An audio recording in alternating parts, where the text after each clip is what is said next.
Gold trusted gold buyers. మీరు తాకట్టు పెట్టిన బంగారాన్ని విడిపించి ఈ రోజు ఉన్న మార్కెట్ ధరకు కొనబడును.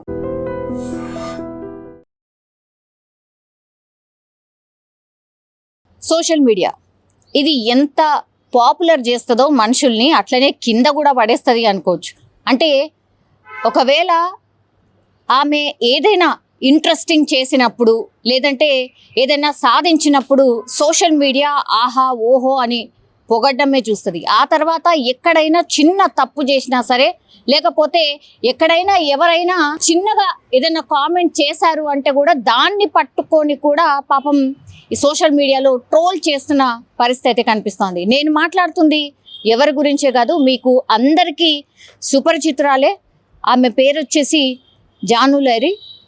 ఆమె Dhee contestant as well as winner కూడా. అట్లాగే చాలా టీవీ షోస్లో ఆమె పార్టిసిపేట్ కూడా చేసింది. ఫోక్ డాన్సా చాలా అంటే చాలా బాగా ఎక్స్ప్రెషన్స్, అట్లాగే చాలా బాగా డ్యాన్స్ కూడా చేస్తుంది. సో ఎంత ఫేమస్ అయిందో ఈ మధ్య కాలంలో మనందరికీ తెలుసు. చాలా ప్రైవేట్ సాంగ్స్లో కూడా ఆమె డ్యాన్స్ చేసిన పరిస్థితి. సో డాన్సింగే తన హాబీగా పెట్టుకొని డాన్సింగ్లోనే రాణించాలనుకుంది, అట్లాగే రాణించింది. ఢీ అనే షోలో ఆమె విన్నర్ కూడా అయిన పరిస్థితి. ఇక్కడి వరకు బాగానే ఉంది, కానీ ఇంకో వైపు చూసినప్పుడు మాత్రం పాపం జాను మాత్రం ఏడుస్తూ ఒక వీడియో అయితే ఈరోజు పోస్ట్ చేసింది. అందులో ఒకటే అడుగుతోంది, ఎందుకు ఇట్లా ఈ మధ్య కాలంలో అమ్మాయిలు సూసైడ్ చేసుకుంటున్నారు, అసలు జీవితం ఇంకా అయిపోయింది అనుకుంటున్నారు, చాలామంది చనిపోతున్నారు ఎందుకు అని.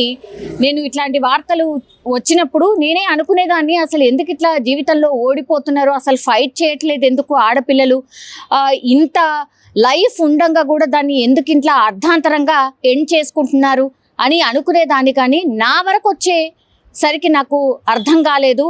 ఓహో, సో ఇట్లా చేయని తప్పుకు కూడా ఇట్లా అంటే వేధింపులకు గురి చేయడమో లేకపోతే నెగిటివ్ని స్ప్రెడ్ చేయడం వల్లనే ఇట్లా పాపం ఆడపిల్లలు చనిపోయారేమో అని ఈరోజు అనిపిస్తుంది. ఎందుకంటే ఆ బాధ నా వరకు వచ్చింది కాబట్టి నాకు ఈరోజు అనిపిస్తుంది అంటూ చాలా భయంకరంగా ఏడుస్తూ ఎమోషనల్గా ఏడుస్తూ చాలా క్వశ్చన్స్ అడిగింది.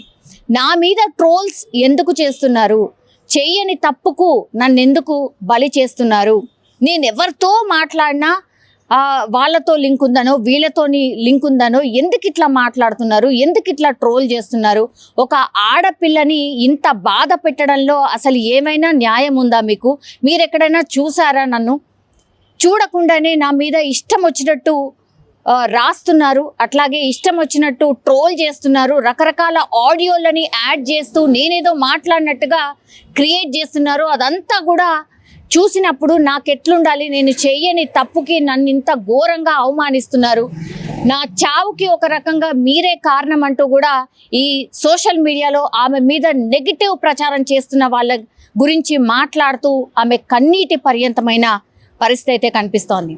తమ్ముడితో మాట్లాడిన లింకే, అన్నతో మాట్లాడిన లింకే, అంటే ఒక మగ పిల్లగాడితో మాట్లాడితే ఇంకా ఏదో ఉన్నట్టే లెక్కన, అంతేనా, మీ ఆలోచన అక్కడి వరకే ఉంటుందా అంటూ ఆమె పాపం స్ట్రైట్గానే క్వశ్చన్ చేసింది. నిజంగానే అంటే ఆడపిల్లలు ఇంత కష్టాన్ని ఓర్చుకొని, ఆమె పర్సనల్ లైఫ్లో కూడా ఒడిదుడుకులు ఉన్నాయి కాబట్టి అవన్నీ కూడా ఓర్చుకొని ఆమె ఒక స్థాయికి ఎదిగింది.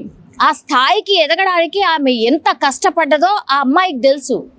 అవేవి పట్టించుకోకుండా మీరు ఓకే ఆమె సాధించినప్పుడు ఆహా ఓహో అని అన్నారు. ఒకవేళ నిజంగానే ఆమె యాటిట్యూడ్ చూపించో ఇంకేదో చేస్తేనేమో ఇట్లాంటి రాసిన ఒక అర్థం ఉంది.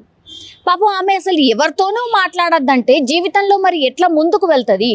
కొడుకుని పాపం ఎంతో మంచిగా చదివిపించుకుందాము అని అనుకున్నాను, కొడుకు మీదనే పూర్తిగా నా ప్రాణం పెట్టి వాడి కోసమే నేను ఇంత కష్టపడినా, లేకపోతే నా కొడుకు పూర్తి స్థాయిలో మంచిగా సెటిల్ అయిపోయి మంచిగా చదివిపించుకుందాము అని నేను ఆ థాట్లో ఉంటే, ఇప్పుడు మీరు చేసేటటువంటి ఇట్లాంటి ట్రోల్స్ వల్ల లేకపోతే ఈ పిచ్చి పిచ్చి వార్తలు రాయడం వల్ల అసలు కంప్లీట్గా నా జీవితం మీద నా మీదనే విరక్తి వచ్చేస్తుంది. అంటే సూసైడ్ టెండెన్సీ కల్పిస్తున్నారు, నాకు సూసైడ్ చేసుకోవాలని అనిపిస్తుంది, నాకు వేరే దారి కనిపించట్లేదు అనేసి బోరన విలిపిస్తున్న పరిస్థితి కనిపిస్తోంది.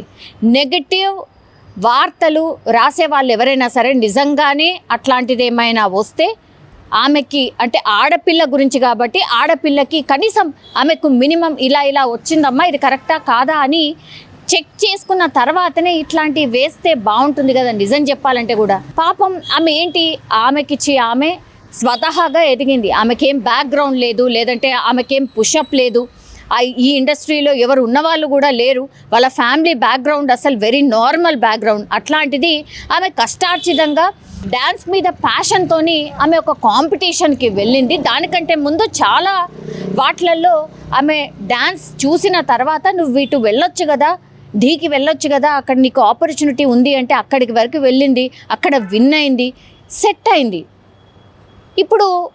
ఇప్పుడు పైనున్న ఆమెని అర్ధాంతరంగా కింద పడేసినట్టే లెక్క. ఆమె మాటల్లో వింటే నా మీద నెగిటివ్ రాస్తే మీకు ఏమొస్తుంది? కేవలం ఇవన్నీ చూసిన తర్వాత మా అమ్మ నాన్న కనీసం నన్ను పల్లెత్తి మాట అనలేదు, కానీ ఈ సోషల్ మీడియాలో ఇట్లాంటి ప్రచారాలు చూసిన తర్వాత వాళ్ళకి ఎట్లుంటుంది, నాకెట్లుంటుంది, అట్లాగే నా కొడుకు ఎట్లుంటుంది నా గురించి అనేసి ఆమె స్ట్రైట్గా అడుగుతోంది. నిజంగానే ఆమె చెప్తున్నటువంటి మాటలు మీరు కూడా వినండి, తర్వాత మీ అభిప్రాయాన్ని కూడా మీరు చెప్పండి. నిజంగా ఎంతవరకు కరెక్ట్? ఒక ఆడపిల్ల స్వతహాగా వెళ్ళి అక్కడి వరకు అంటే తన గోల్ని రీచ్ అయిన తర్వాత ఇప్పుడు అర్థాంతరంగా ఎవరో మాటలు అని ఆమెను పూర్తిగా కింద పడేసినటువంటి పరిస్థితి, అట్లాగే సూసైడ్ చేసుకునే టెండెన్సీకి తీసుకొచ్చారు అంటే తప్పు ఎవరిది? జాను లైరీదా లేకపోతే ఇంకెవరిది? కామెంట్ రూపంలో తెలియజేయాల్సిందిగా కోరుతున్నాం. చాణక్యం చూసి నేర్చుకోవాలి, చాణక్యలా ధైర్యంగా ఉండాలని చాలా మంది అంటారు, కానీ ఈరోజు నాకు ఓపిక నశించింది. అతనైతే బాధ ఎవరికి చెప్పుకోవాలో కూడా అర్థం కావట్లేదు నాకు.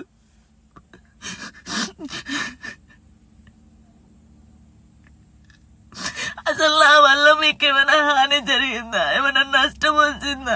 జానులేరి నాకు కొంచెం మంచి కూడా ఉంది కదా, మంచి పెట్టచ్చు కదా. అన్నయ్యతో మాట్లాడినా, అక్కతో మాట్లాడినా, చెల్లెతో మాట్లాడినా, ఎందుకు నాకు ఇద్దరు నవ్వినా నేను కూర్చున్నా అసలు. అయ్యో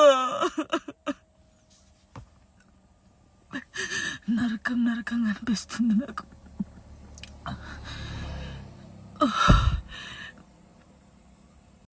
చాలా మంది చాణక్యం చూసి నేర్చుకున్నాం, చాణక్యలా ధైర్యంగా ఉండాలని చాలా మంది అన్నారు నాతోని.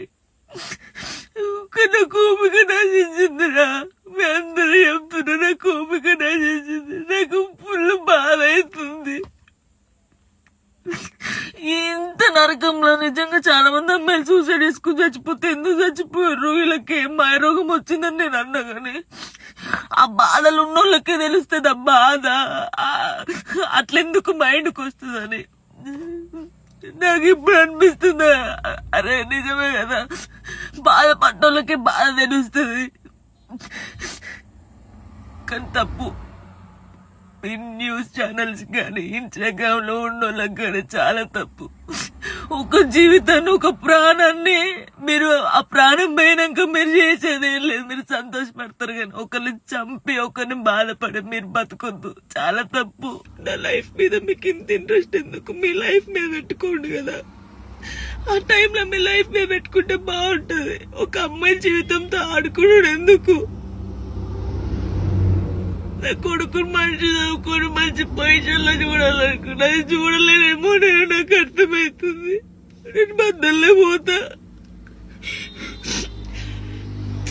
ఇది మాట్లాడితే మీరు ఏదో ఆపేస్తారు, ఇది కాదు. ఓపిక నశించి నేను ఎప్పుడు దేనికి రియాక్ట్ కాలేదు. ఒక అన్నతో మాట్లాడే తప్పు, నా తమ్ముడని మాట్లాడితే తప్పు, ఎవరు పడితే వారికి లింకులు వేస్తారు.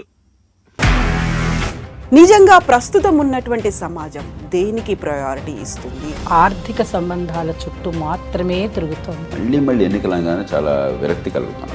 మంచి అనిపిస్తుంది కదా, లేడీస్ కూడా ఛాలెంజింగ్ జాబ్స్ చేసినప్పుడు చాలా బాగుంటది. ట్రాఫిక్ అసిస్టెంట్స్ గా నియమించిన ట్రాన్స్జెండర్స్ అందరితో సాల్యూట్ చేయించుకుంటున్నారు. ఫుడ్ డెలివరీ ఇవ్వటానికి వెళ్ళినటువంటి డెలివరీ బాయ్ అనిల్ పై కళ్ళ ముందు